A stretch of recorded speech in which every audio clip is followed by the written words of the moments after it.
So I wanted to make a short addendum to the video I posted earlier about pseudo-history and proto-history in A Song of Ice and Fire.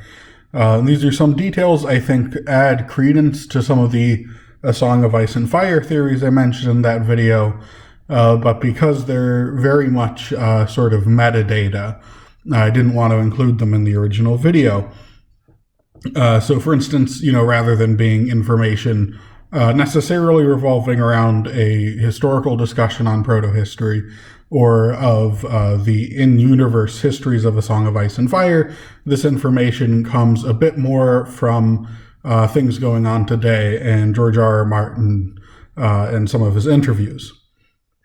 So the first sort of data point I want to bring up is the flag of the O'Neills and the flag of House Gardner. Since in that video I mentioned that I think figures like Neil of the Nine Hostages or Owen Mar could be sort of prototypes that Martin draws on when he makes Garth the Green, and from him sort of House Gardner as the real world example of people like the O'Neills, or the in-universe example of people like the real world O'Neills or Owen Octa. And the symbol that's become associated with the O'Neills is the red hand, which today is still found on the flag of Ulster, which is where a lot of their territory would have laid. Although a few different medieval houses claimed that they should have the legitimate right to the red hand rather than the O'Neills. And in this video, I'm not really concerned about whether or not the O'Neills had a legitimate claim to the red hand. I'm just putting out that they did use the red hand as their symbol. So it's possible that this again shows some more influence that Martin could have been basing some of the House Gardner and Garth the Green symbology from the real world example of the O'Neills and Neil of the Nine Hostages. Now, on its own, I don't think this is, particularly noteworthy. The hand is a nice, powerful symbol, and it's used in a lot of medieval fantasy worlds, like the White Hand of Saruman, or the Hand of the Dark Brotherhood in the Elder Scrolls series. However, because we know Martin takes influence from a lot of real-world history, such as the how much the War of the Five Kings, and particularly the Stark-Lannister feud, is based around real-world events such as the War of the Roses, as well as a few other things like the Ice Wall being based off of Hadrian's Wall. And combined with the way that he seems to use Irish mythology to influence A Song of Ice and Fire as well, such as how he's compared the others, which are the White Walkers in the show, with the figures of the Sidhe in Irish mythology.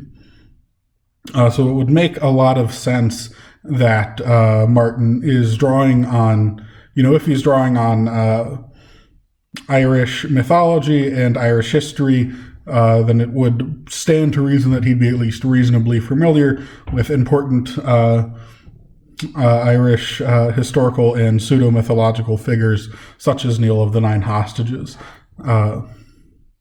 So again, it's not definite, but I think it would be reasonable to sort of expect this could be an influence, if, maybe one of many.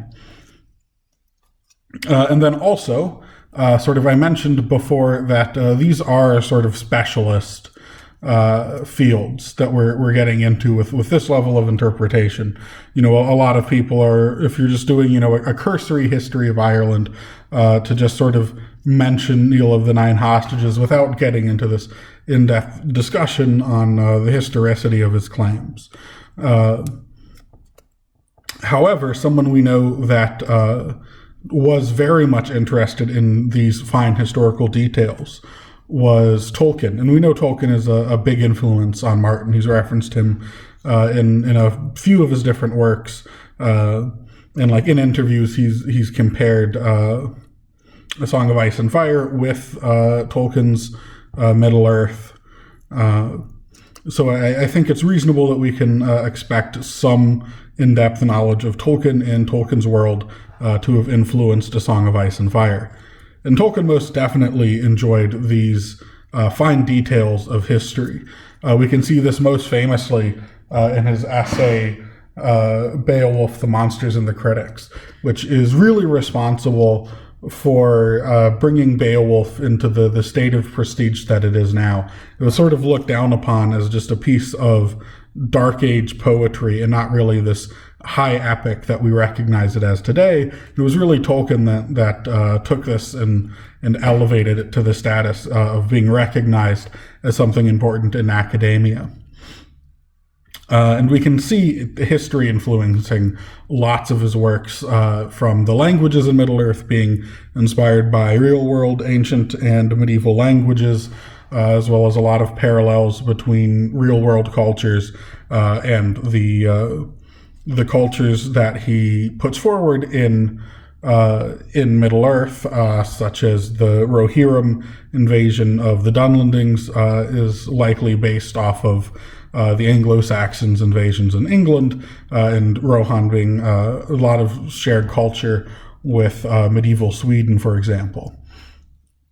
And sticking with the example of Rohan, in The Lord of the Rings, or I think it's not mentioned in Lord of the Rings itself, in the expanded world, it mentioned, I think, in the Silmarillion, but definitely in some of his other texts. It mentions that the Rohirrim and Gondor are not actually sort of genetically related peoples. They're from separate people groups. However, once they align themselves, they fabricate a shared history, and Rohan changes sort of the people group that they were a part of to reflect them sort of becoming more Gondorian, sort of creating a shared people group, a shared history that is sort of a work of fiction for political ends, more than it is reflecting their origins in the in-universe true history. So even if Martin himself isn't particularly aware of all those intricacies of the real world that I brought up, Tolkien definitely would have been.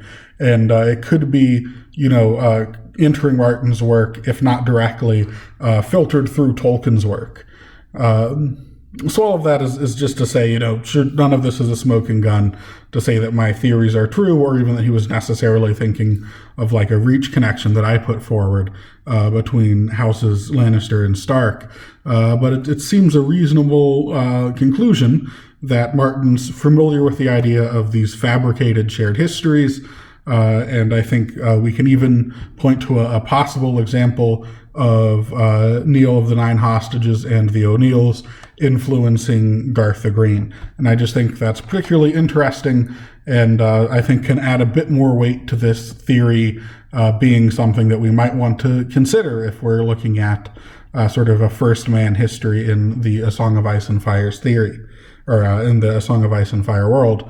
So I just wanted to bring that up, but I think it's distinct enough as its own type of evidence. I didn't want to put this into the main video. So thank you for listening to this, and again, I'd love to hear your thoughts in the comments.